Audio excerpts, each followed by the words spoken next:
साथियों, आप सभी को नमस्कार। मालूम हो गए आज का हमारा ये जो एपिसोड है एमए उत्तरार्ध भाषा विज्ञान का जो पंचम प्रश्न पत्र है उससे संबंधित है।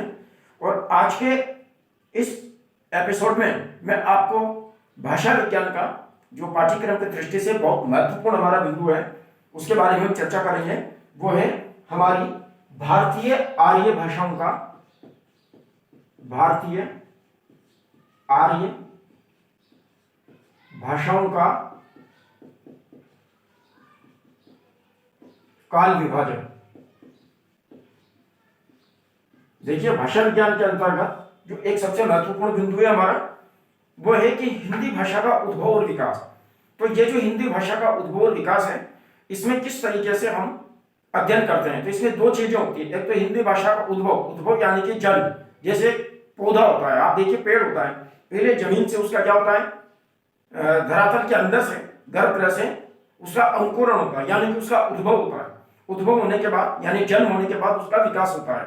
तो भाषा विज्ञान में हमारा जो एक सबसे महत्वपूर्ण बिंदु है वो क्या है, हिंदी भाषा का उद्भव और विकास। तो देखिए, इसकी दो चीजें हैं। सबसे पहले हिंदी भाषा का उद्भव कैसे हुआ और उद्भव होने के बाद उसका विकास कैसे हुआ, ये दो स्थितियां हमारे को देखनी पड़ती हैं। तो उद्भव किस प्रकार से हुआ, तो उद्भव के बारे में आपने सुना होगा कि हिंदी भाषा के उद्भव की जो प्रक्रिया है वो हम मानते हैं कि वह संस्कृत आदि से प्रक्रिया प्रारंभ हुई थी। तो देखिए, वहां से जो हिंदी के उद्भव की प्रक्रिया थी उनको हम किस तरीके से समझ सकते हैं, उन सारी चीजों को जानने के लिए आपने ये सुना होगा कि हमारी क्या है, एक तो जो है प्राचीन भारतीय आर्य भाषाएं, प्राचीन भारतीय आर्य भाषाएं। फिर दूसरा आपने सुना होगा मध्यकालीन भारतीय आर्य भाषाएं, और तीसरा है आधुनिक भारतीय आर्य भाषाएं। तो एक हमारे सामने महत्वपूर्ण प्रश्न ये कि आर्य भाषाओं का क्या चक्कर है। तो देखिए, ये आर्य भाषाएं जो है ना, एक्चुअल में हमारे यहाँ पे जब मानव का विकास होने लगा और हमारी जो प्राथमिक संस्कृति थी प्राचीन की, वो आर्य संस्कृति को हम श्रेष्ठ संस्कृति मानते हैं। और आर्य भी निश्चित रूप में किसी न किसी भाषा का प्रयोग करते थे, किसी न किसी बोली का प्रयोग करते थे। तो उनके नामकरण के आधार पर हमने उनकी जो बोलियां थी, क्योंकि उस समय हमारी भाषाओं का कोई नामकरण नहीं हुआ था, तो इस प्रकार से हमने वो जो आर्य संस्कृति थी, तो आर्य संस्कृति के आधार पर उन भाषाओं को भी हमने क्या किया, आर्य भाषा के नाम से जान लिया। तो देखिए, हमारी आज की जो भाषा है वो उन्हीं किन्हीं आर्य भाषाओं से बनी हुई है। तो उनके बारे में हम चर्चा करते हैं। तो थोड़ा सा विस्तार में जाने के पहले संक्षेप में हमारे को यह जानना है कि हमारे भारत की जो भाषाएं बोली जाती है उनको सभी को हम क्या कहते हैं, भारतीय आर्य भाषाओं के नाम से हम जानते हैं। अब ये जो भारतीय आर्य भाषाएं हमारी कब हुई, कैसी हुई, इसका वास्तविक इतिहास तो बहुत लंबा चौड़ा है जिसके बारे में चर्चा की जाती रहेगी। लेकिन हम हिंदी भाषा के उद्भव विकास के क्रम में जब हम जानते हैं तो आज हमें सबसे महत्वपूर्ण रूप से सिर्फ इतना सा जानना है कि भारतीय आर्य भाषाओं का काल विभाजन हमने किस प्रकार से किया है। तो देखिए, संक्षेप में हम ये बता सकते हैं कि भारत की जो आर्य भाषाएं उनको हमने मोटे तौर पर 3 कालखंडों में विभाजित किया है। भारत की आर्य भाषाओं को नंबर 1 सबसे पहला है प्राचीन भारतीय आर्य भाषा। पहला है प्राचीन भारतीय आर्य भाषा। उसके बाद दूसरे नंबर पे हम आते हैं मध्यकालीन भारतीय आर्य भाषा, और तीसरे नंबर पे हम देखते हैं वो है आधुनिक भारतीय आर्य भाषा।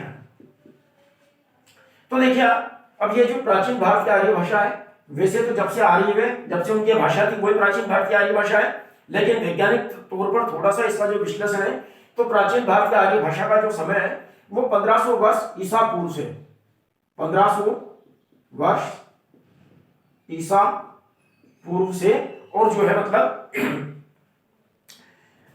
500 वर्ष ईसा पूर्व तक जो है माना जाता है। यानी कि लगभग 1000 वर्ष का समय है मान लिया जाता है, 1500 वर्ष ईसा पूर्व से और 500 वर्ष ईसा पूर्व तक।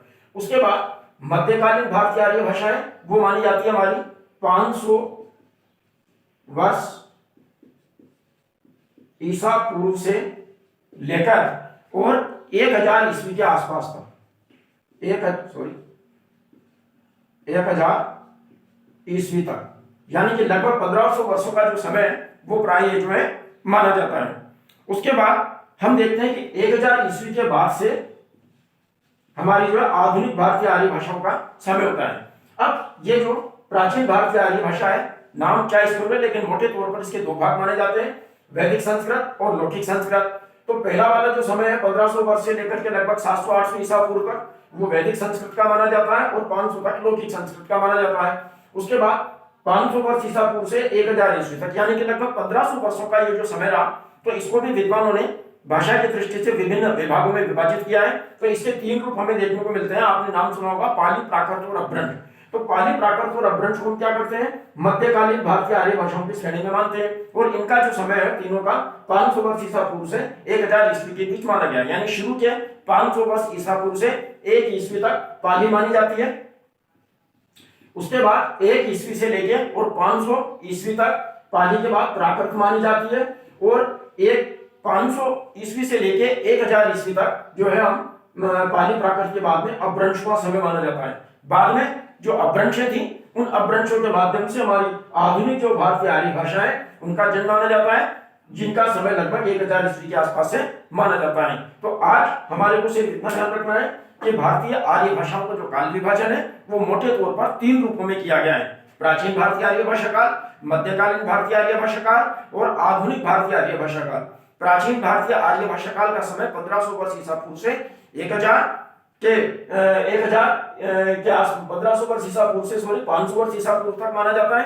इसके दो रूप मोटे तौर पे माने जाते हैं, वैदिक संस्कृत और लौकिक संस्कृत। उसके बाद 500 वर्ष ईसा पूर्व से 1000 ईस्वी तक हम मध्यकालीन भारतीय आर्य भाषा का समय मानते हैं, जिसके मोटे तौर पर 3 भाग हैं। कौन कौन से, पाली, प्राकृत और अपभ्रंश। शुरू के जो 500 वर्ष हैं, यानी 500 वर्ष ईसा पूर्व से लेकर के 1 ईस्वी तक पाली का समय माना जाता है, 1 ईस्वी से लेकर के और 500 ईस्वी तक प्राकृत का समय माना जाता है और 500 ईस्वी से 1000 ईस्वी तक अपभ्रंशों का समय माना जाता है।